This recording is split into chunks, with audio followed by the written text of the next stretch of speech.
good afternoon. We are here with the chairman of the Pena Debe Regional Corporation, and I know it's been a really hectic last few days for you, and of course, as the people continue to grapple with the effects of Tropical Storm Brett. We were here a couple of days ago as well, and speaking with the people, and they're all just trying to keep, no pun intended, their head above water. What has been the report you've received thus far? We had a couple of days of sunlight, thank God for that. Did that help alleviate some of the problem in terms of the water subsiding? So what's the report today? I know you're going to distribute hampers today. What's happening in your area, sir? Fortunately, the water is subsiding. It's dependent on the movement of the tides. So whenever there is low tide, it goes down. When it's high tide, it stays where it is. But simply because the water which comes into the Penal Debe is falling in the Princestown area, all that water takes a while to come to Penal Debe. So it hit us badly yesterday, and it's still there on the ground in various areas. But we are trying to keep our head above ground. And we are now engaged in the cleanup exercise and the hamper distribution and mattress distribution exercise. So that's where our focus is at this time.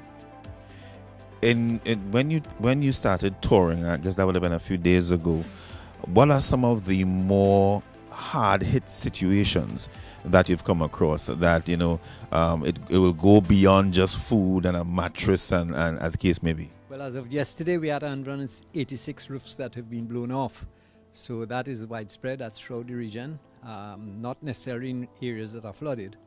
We have had over 60, 70 trees which have fallen. Again, that's spread throughout the region, and we're working on that.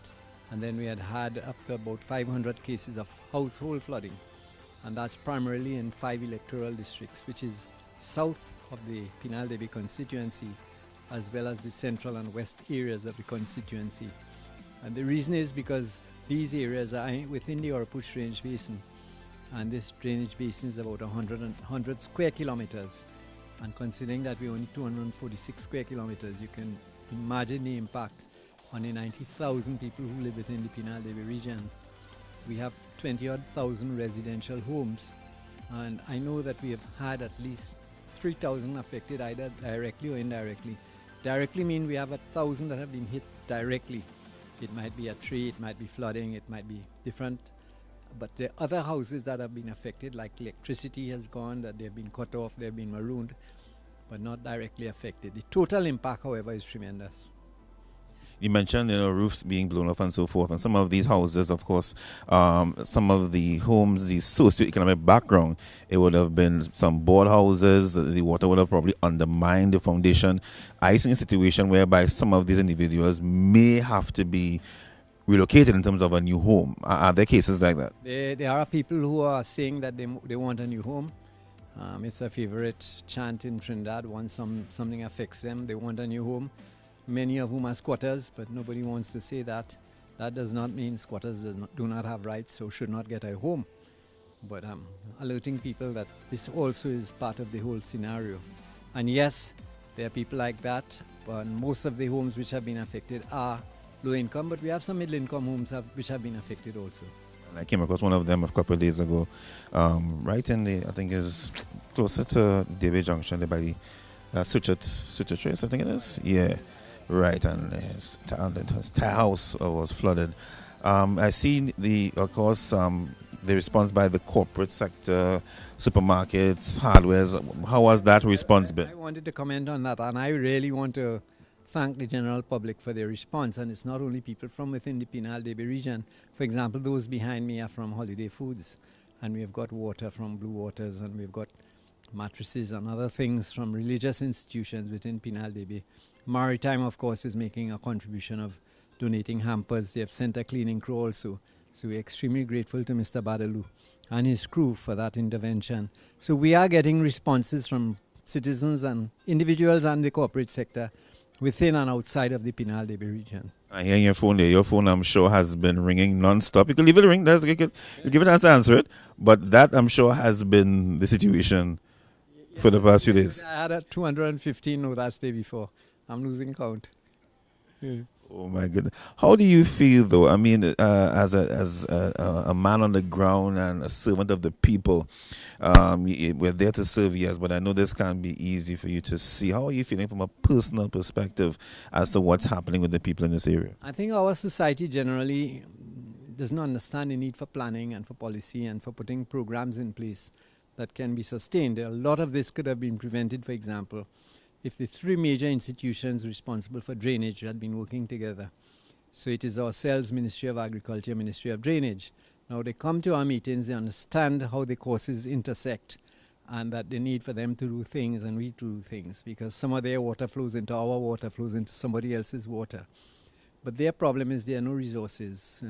It's sad to say, and people are saying I'm politicizing, but since the change of government, for example, one ministry said, look, I have one excavator to share between Monrepo and Cedras. And he is dictated now from Port of Spain. The decision is no longer made in San Fernando. So when you have a situation that is totally untenable and water courses therefore cannot be cleaned by the other ministries, we do what we can with our backhoe and of course with manpower on the ground, gangs on the ground. But that is one aspect of it, but that's a maintenance aspect. There is a further development aspect that we need to address. Apart from cleaning, there needs to be public education. People are throwing things indiscriminately into the water courses. A lot of people are filling water courses indiscriminately, and they're not necessarily poor people. I want to make that clear. It's also middle income and rich people are filling their water courses to build their homes. We have situations where, therefore, people have unplanned developments. They're just developing lands. Now, I'm saying, from a long-term perspective, we need to have greater control over those things. In theory, the legislation is in place. The issue is enforcement. There is always some stumbling block in enforcing. A lot of these things you need to go to a court to have it enforced. To go to court is torturous in Trinidad. Your case is not likely to be heard for months, sometimes years. And meanwhile, the houses are completed and people are living in them. So we need to amend our laws. We need to amend our policies. We need to have a more integrated approach to development that includes the public sector and the private sector, addressing issues of housing, among other things. Sometimes it takes the smallest child to teach a big man how to reach out and how to love. And even when we see those on top, maybe are not exhibiting what they're supposed to, it is really good to see when, we can help out our brother and our sister and our neighbor.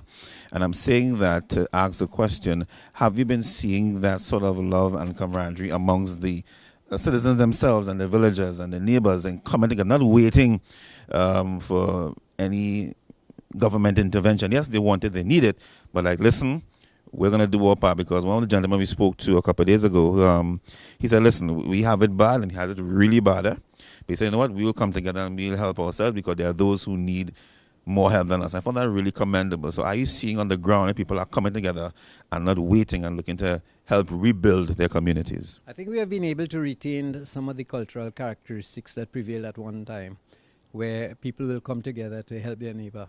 And that still, there is a lingering residue of that, which is fortunate. I know it's lost in some communities, but it certainly still exists in the Pena Debe region. So yes, we have seen evidence of that where neighbors are helping neighbors. And a good example of that is that people open shelters in particular areas. And we had very little need to open shelters because people go to their families. And that's a tangible expression of people saying, I'm willing to help you, you're my cousin, you're my brother, come by me. And we only had to relocate about 3 families on a temporary basis in 2 shelters during this entire fiasco. And what people are saying is, you're not opening shelters, they were not ready. But people were absolutely clear, no, I don't want to go to shelters. I want to go by my brother or cousin or something, please help me go there. And we have done that. So people don't, especially people who are based north of the Caroni River, don't understand that cultural difference. And they assume that the formula says you must open shelters, assuming that everybody behaves in the same way throughout Trinidad, and that's not so at all.